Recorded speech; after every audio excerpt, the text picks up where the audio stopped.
kind of like, ugh, it's Monday morning podcast. I like Bill Burr, but I think his father beat the shit out of him too fucking much, and he's just angry, and he's always going to stay in that angry place because that's the only fucking place he knows to stay, right? As a man, I got to be right here, ready to go off on everybody. And in a way, I respect that, but in a way, I can see it also fucking killing him, choking him out, right? Jon Stewart bothers me too. Every time he invites his guest in, he always has to insist that they sit down first. I heard he's a fascist, kind of a dickhead. I heard Seth Meyers was like that, so it's actually, I like Seth Meyers a little bit better because he's, had it out with fucking Lorne Michaels, but he's a fucking fascist Nazi, do this, do that, and then he has different ideas. This fucking Lorne wants a fucking obedient little dog, corporate fucking CEO and shit. Anyways, what was all that? Okay, so that's just random things that I think. So Columbus, Cincinnati, New Orleans, Chicago, St. Louis, Louisville, riots are happening everywhere. White Anglo-Saxon Protestants killed maybe over 300 pale-complected Caucasian foreign immigrants to give the German Hun barbarians and the drunken Irish a strong message to get the hell out of their civilized Victorian country. You had Charles Slaughter Moorhead, governor, 1855 to 59, Millard Fillmore, 1850 to 1853. After you had the Whig president died, he signed the Fugitive Slave Act, right? So Zachary Taylor had died, then Millard Fillmore becomes president for 3 more years. He's a Whig, but eventually becomes a know-nothing. So the line between Whigs and know-nothings are almost direct. Henry Clay was a Whig, and Henry Clay blamed the Catholic and the foreign and the abolitionists. So the Catholic foreigners and the abolitionists is the reason why he said he had lost the presidency. So the people who was against slavery and the people who was Catholic immigrants, right? So that set the Whig Party up, right, to be against the foreigners and to be against the Catholics. So really, I can almost say that the Know Nothing Party came directly out of fucking Henry Clay's fucking hatred and racism, right? That was he was sort of known as a compassionate man. He wasn't like, he believed in decolonization or shipping them back to Africa. So he was known as being a moderate, right, when it comes to the slave issue. He wasn't for complete abolition, right, just like immigration. When he's not for complete amnesty. No, I'm not for amnesty. No way. Black people can't just be citizens like everybody else. We got to ship them back. So that's Millard Fillmore. And he signed the fucking Fugitive Slave Act. So Fillmore? No, that was Henry Clay.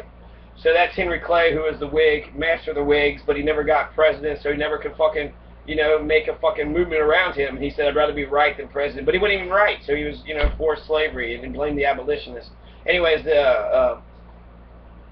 Millard Fillmore's the president, and then eventually Know Nothing's become the Confederates in the Civil War. So he signs the Fugitive Act, just like Charles Slaughter Moorhead had sided with the Confederacy. So he was a governor right before the fucking Civil War. So, right before the Civil War, he's sitting there pretending to hate, Catholics and immigrants from some fucking moral basis, but really just a racist, bigoted asshole. Zachary Taylor, who was a Whig, was against slavery, so he was actually one of the few people that was actually against slavery that I've come across, but everybody else has been Confederates and fucking racist and just bigoted fucking Protestant, white male, patriarchal, fucking Anglo-Saxon, stuck-up, fucking anti, and they're not even real Americans. They're anti-Americans, anti-fucking Christians. So to call them Native Americans is not fucking true at all. They're anti-American, right? They're anti-other people's religion. They're anti-other people being here and living here, even though they're fucking immigrants just like anybody else. And it's bullshit, right? So it's total bullshit. It's based on no fucking, basically we got here first is what they're saying. We got, there's Indians been here, or Native Americans been here for 10,000 years, and they got here and killed everybody, and then they were standing there, when the Germans got here, and they say, hey, we're going to stand up here. No, you can't sit here. We killed all these people. This is our land. Get out of here. Get out of here. And then use violence in order to do, achieve their ends. So there's lots of things that happened. I talked about lots of the violence. That an Irishman had a pistol that was, he pointed a pistol at the back of a man's head, and then he was shot and hung, but somehow still lived. The German got jabbed with a pitchfork and still lived. And then they had killed some Germans by throwing them up and down steps. They pulled a fucking old German out, shot him right in the chest. Fritz was shot in the chest. And there's about 22 to 100 people that they had killed in the 1855 Know Nothing riots of Louisville. 1975 anti-busing riots, 1968 Black Power riots, and the 1855 Know Nothing riots are the only 3 riots that happened in Louisville. So that's a good question there, right? What's the only 3 riots that happened in Louisville? How many people died was between 22, over 22 to up to 100 plus. So 22 plus to 100 plus. This is what Bishop Spalding wrote. We just passed through a reign of terror surpassed only by the Philadelphia riots. Right, so he mentions the Philadelphia riots, which had happened 11 years prior. The Bible riots, right, with the against the Irish Catholics. It had nothing to do with the Germans up there in Philadelphia. It was just against the Irish Catholics. And the actually the beer lager riots. What's that? The beer lager riots? Where the beer lager riots happened? The beer lager riot of 1855. It happened in Chicago. Okay, so the beer lager riot, or the lager beer riot.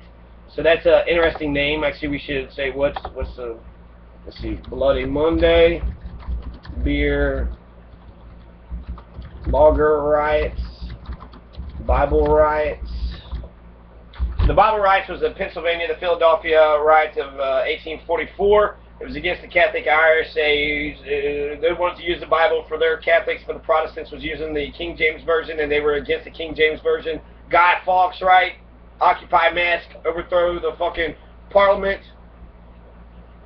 So the Bible riots had been, the nativists were the first one. Actually, the Bible riots is where you get that fucking guy with the big ass fucking top hat. You get Daniel Day-Lewis, the butcher.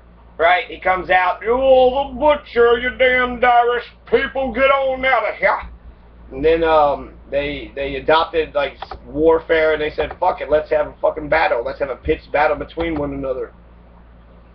So Bishop Spalding, right, this is 1855. This is Martin Spalding who was there. We just passed through the reign of terror surpassed only by the Philadelphia riots. Nearly 100 poor Irish and Germans have been butchered or burned, and some 20 houses have been fired and burnt to the ground. The city authorities, all know-nothings, look calmly on. They're now endeavoring to lay the blame on the Catholics. So the city authorities didn't give a fuck, right? The police officers, they were actually running like secret societies in the fucking Frankfurt, running jails in the, running their own sort of court system in the fucking city hall.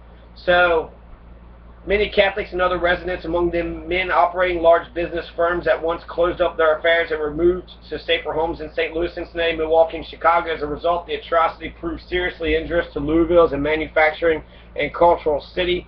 Confederates ruled Kentucky for decades after the Civil War. Kentucky went Confederate after the Civil War. Kentucky governors dotted Kentucky's one-term governorship for decades past 1900s all the way up till today.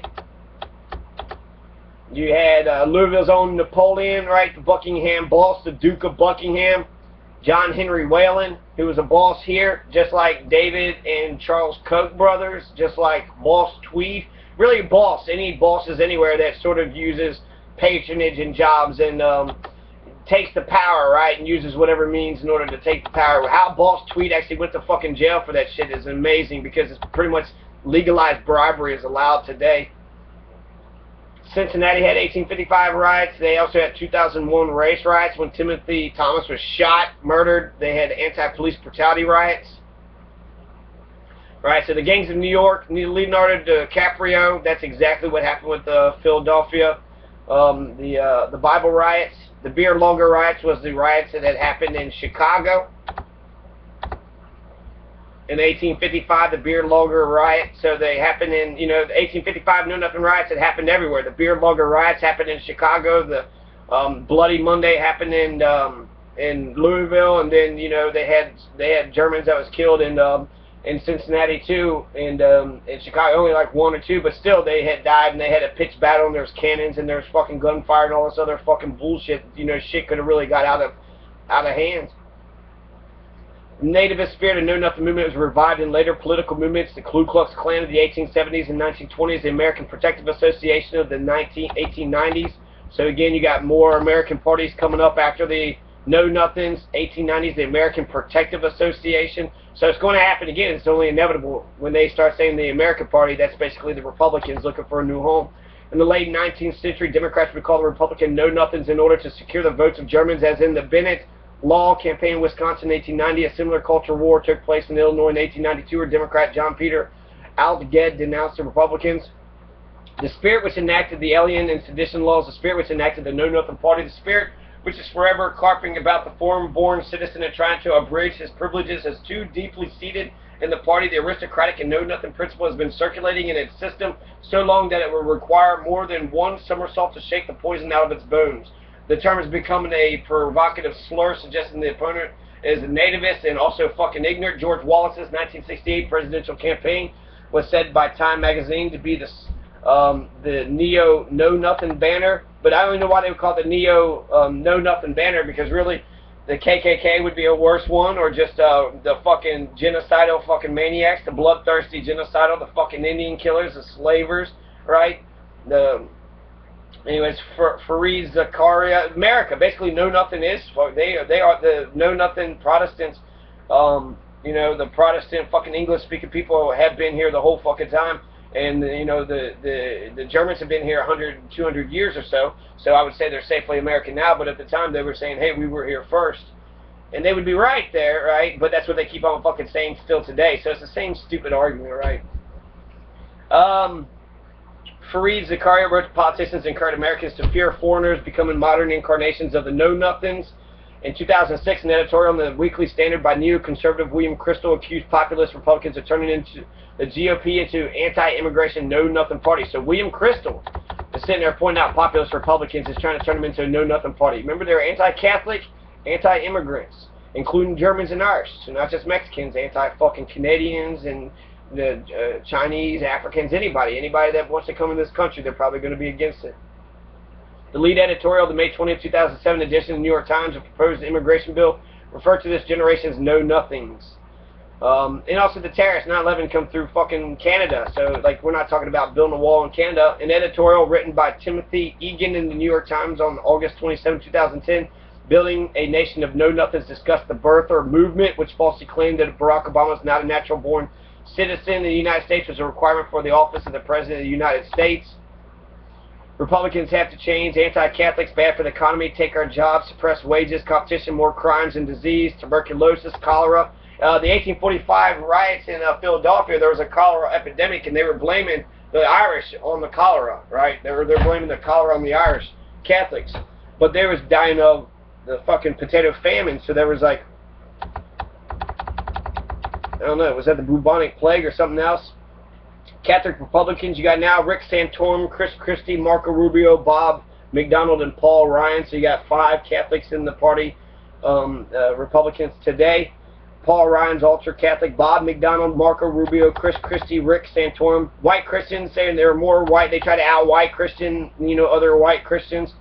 The differences between the Protestants and the newly arriving Christians, they're foreigners, but the religion on a religious aspect is just that Catholics drank alcohol in their religious proceedings, which even means giving it to minors.